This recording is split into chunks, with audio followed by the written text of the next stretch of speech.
Hello everyone. Now we will discuss about system calls. System calls are nothing but it acts as an interface between the process and the operating system. So whenever you're developing any process, so in the process you may use any of the predefined functions that may need the operating system has to execute all those functions. In order to perform those functions by operating system, we need to intimate the operating system that some operation has to be done by it, and how we are intimating only through the system calls. So system calls are said to be an interface between the running process and the operating system. Otherwise, we can also define the system call as it provides the interface for the services that are made available by the operating system. This is what system call.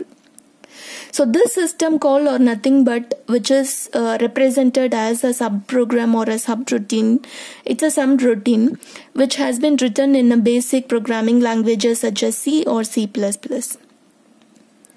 And if you want to perform any low level task, like something like if you want to directly connect with the hardware devices, then those low level tasks can now have to be written in assembly level programming languages. So before going for how the operating system will create the system call, which means how it is made all these system call, before going to that, we will discuss about how the system call are used in the system. So for this I have taken one example, that is whenever you want to copy so it is one of the basic operation which we will usually do. So we want to copy from one file to another file. The content of one file has been copied to another file. So for that, whatever the system call which we need to perform, so in order to perform this particular operation, so whatever the system call it needs, so let's discuss. We have two files. One is said to be the source file and another one is said to be the destination file. From this file, we're going to copy the content into this destination file. So for that, whatever the sequence of system call we need.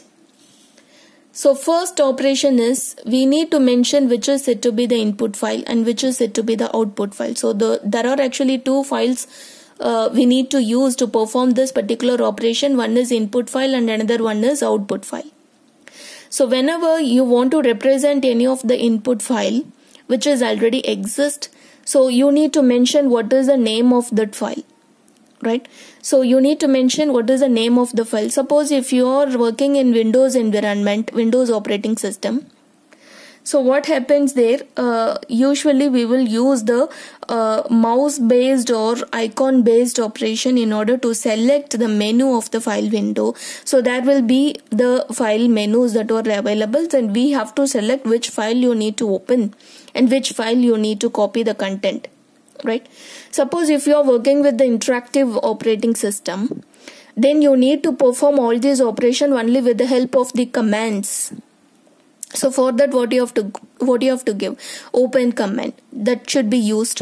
So whenever you are giving any instruction to the computer, that is any commands if you are using, behind it will use the system call. So then the operating system should take the responsibility to perform that operation, whatever we need. That particular function should be done by the operating system. Only through the system call we can intimate the operating system to perform that particular operation. So first sequence, which is nothing but acquire input file name. So you have to ask the user to give the name of the input file. Then in case of interactive environment, and write prompt to on screen, which means one message will be displayed on screen. For all these set of operation we need some system call. So in order to get the input file name, you should use the system call in order to get the input from the user. So like input system call, like read system call. So the system call names may vary from one operating system to another operating. It is based on how the operating system has been designed. And after getting the input file name, so it will show that file name onto the screen. Suppose whenever you perform any operation, you may get some errors. If you get some errors, so error message will also be displayed on the screen. So that is what write prompt message on screen. Accept input. So whatever the user is providing the input through the keyboard or the mouse, if it is a Windows operating system, we need to accept it. The system will accept it. Next one is acquire the output file name. So what does it mean? So to which file you're going to copy the content.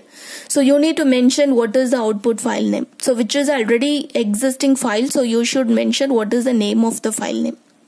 So write prompt to screen, which means please give the name of the output file name. Otherwise, so like that you will get some message. Suppose while you are accessing the output file, if you get any error, suppose like no such file exists. No such file exists. Suppose if you want to create any new file, some hardware error like no disk space, no space available, so not enough space in the system in order to create any new file. So like that you will get any error. So that will also be displayed on the screen. Accept input. So after getting the name of the output file, so that input should be given by the user, so the system will accept it. Open the input file. So we have created the output file, otherwise you have opened the already existing file without any errors. Then you should open the input file in order to copy the content. So if file does not exist, or whichever the input file you are just trying to open, if that particular file does not exist, then it will show the error message and it will abort the execution. Abnormally the termination of this process will be takes place. And the next one, create output file. Suppose if this not happened, you have opened the correct input file and then create output file. If file exists, abort. Suppose if you are creating any new output file, so what happens there, it will check whether it is already existing file. With that same name, if the file has been existed already in the system, then it will show the error message, file already exists. You have to give the other name, otherwise it will terminate that current executing process abnormally. So that is what abort, abnormal termination will be done there. Next one is, in order to read the input file, so you should perform all these operations within a loop. So that's why we have included this loop statement. Read from input file, because so there will be much more contents into the file. So you need to read line by line, or word by word, or even a character by character. So you should read the content from input file using loop and write to output file. So even with this operation, you may get some error message like if it reaches, so whatever the pointer, you should use some of the file pointer in order to mark each and every character in the file. Suppose if it reaches the end of the file, and again if it tries to read the content from the file, then it will show the error message, it reaches the end of the file. And afterwards you should close it, and afterwards you should copy the content into the output file. Okay, until read fails, close output file. So until read fails, which means when this read operation will become fail, which means when it reaches the end of the file, then this read operation will become fail. So afterwards we are just closing the output file. Write completion message to screen, which means the operation has been completed. So operation has been done successfully, so that like any prompt message you will get in the system after performing all these things, then it will terminate normally. Okay, so normal termination will be there by the operating system. So all these are said to be set of operation which we want to perform a simple operation. So if you want to just copy the content from one file to another file, these much of system call must be used. So we are just using operating system heavily in order to perform this simple operation. So it will execute some thousands of system calls per second. So that is what the main thing what we are doing. Even so, we know that just we will give the input like this is the input file and this is the output file, and we will just click on the copy command or copy option, whatever we have in Windows operating system.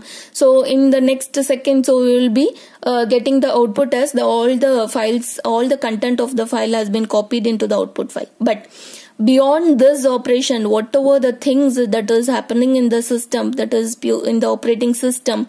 So this is what the system calls. All these system calls will be invoked automatically whenever you are giving some instruction to the computer, and according to that the operating system will provide the services.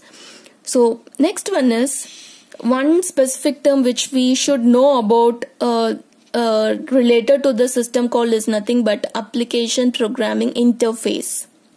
Whenever the programmer is trying to develop or design any application, so he must use this interface is said to be application programming interface. So what is this application programming interface? So it is nothing but a collection of all the functions whichever the programmer may need. So it will have the set of functions and even the parameters, or even whatever the return values all these functions should return, right? So whatever the parameter which we should use for these functions, it also be included in this programming interface. So the programmer or the developer who wants to design an application, so he can easily get all those functions. It is just like a library or a set of collection of books in which place wherever we want, in order to make our own style of any stories, or even if you want to develop something new, then you go and sit and read in the library. Nowadays we are just searching all these things in an online library.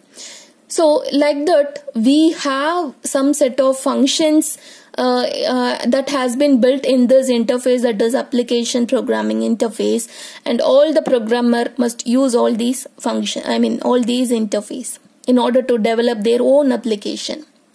So in these functions what it will do, so whenever programmer trying to use these functions, automatically the system calls will be used in order to provide the service by the operating system.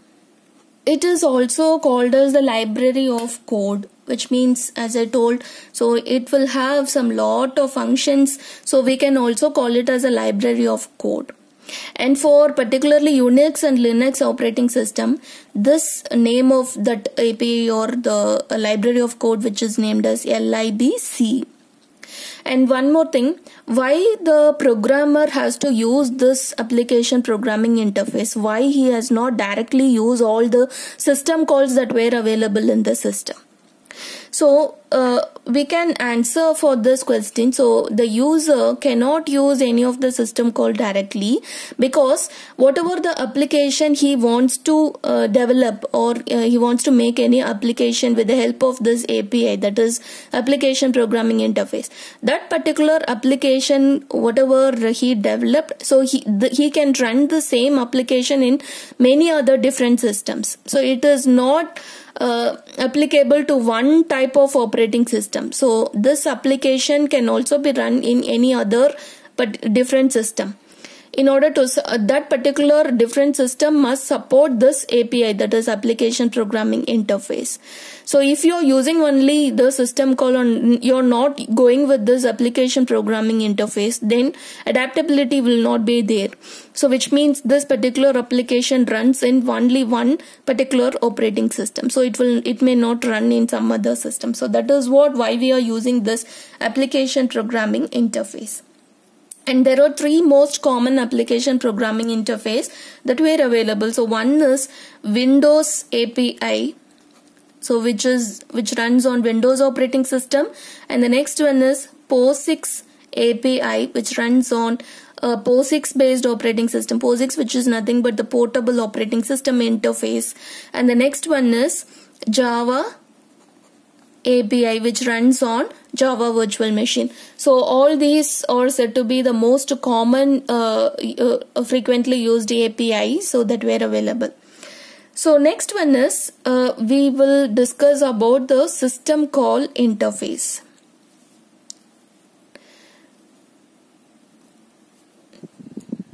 So the system call interface we will discuss in next video.